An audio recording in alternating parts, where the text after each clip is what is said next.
team dat ook wat nodige successen heeft behaald.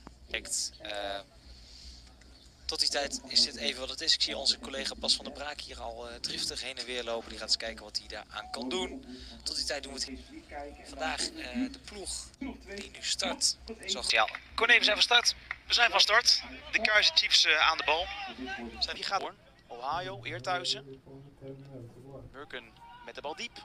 De Wit kopt hem terug en daar wordt die bal wel of niet binnengewerkt. Ja, daar Eerthuizen. Burken met de bal diep. De Wit kopt hem terug en daar wordt die bal wel of niet binnengewerkt. Ja, daar dan wel. Via Siebe Horemans. Klimmer de Zuid-Afrikaan. Vlag van de grensrechter blijft omlaag. Zorg via die bal bij de tweede paal.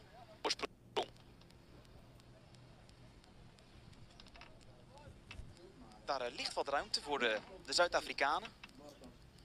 Bal diep gespeeld, maar Horemans loopt goed mee. Barkas. En Wanda neemt wat risico. Leidt daar ook balverlies. Moet dat corrigeren met een overtreding. Vrije trap zo'n 5 meter buiten de 16. Zo kan Vasilis Bargas de muur gaan neerzetten. Zuid-Afrikanen bij die bal. Is daar ook het schot? Zuid-Afrikanen bij die bal. Is daar ook het schot en wordt die geblokt? Corner voor de Chiefs. Eerste wapenfeit, hoewel wapenfeit geblokt door de stemgeluid. Hij lijkt beter, bij de Kaizer Chiefs hadden hetzelfde probleem met de stream, hebben we even meegekeken. We hopen dat het beter is. We gaan meemaken. Corner aan de kant van de Kaizer Chiefs. Verwerkt door Vasilis Barkas.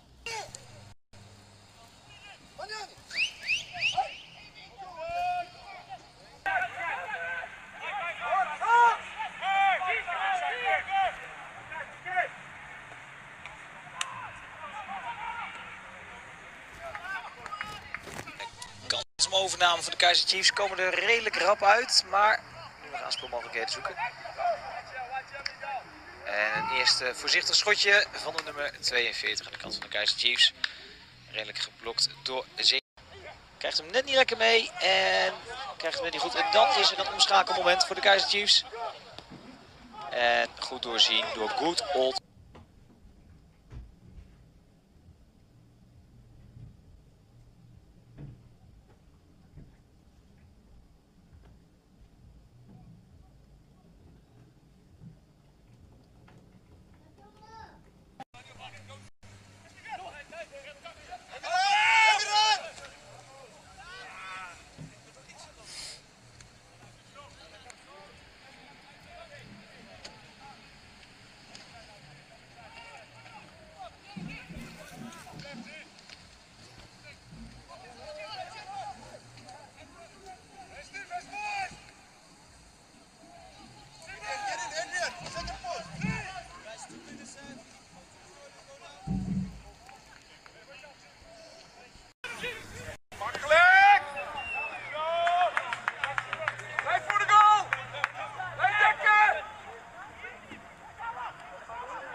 En dat allemaal dankzij 2 goals van Adrian Blake.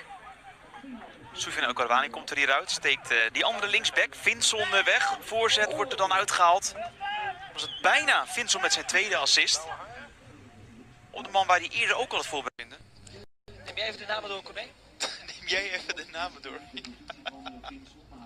Ik waag mij niet aan, Stef. Dat doe je misschien heel verstandig in die zin. Nee, er wordt nu flink doorgewisseld. Kaizer Chiefs zouden zijn begonnen in wat ongeveer de sterkste elf was. Is al van de voorkant verteld. En nu zie ik ook dat het bij FC Utrecht wat gebeurt. Er worden een paar papiertjes erbij gepakt. Ik zie onder Matthijs Dillen, zie ik daar staan. Jago van Ommeren, de jongeling, die gaat ook invallen. Dat is ook hartstikke leuk om te zien natuurlijk. Nick Viergever staat klaar. Die gaat ook zijn minuten maken. Wat een karakter. Dan wordt de bal weggestuurd. David Min. David Min is erdoor.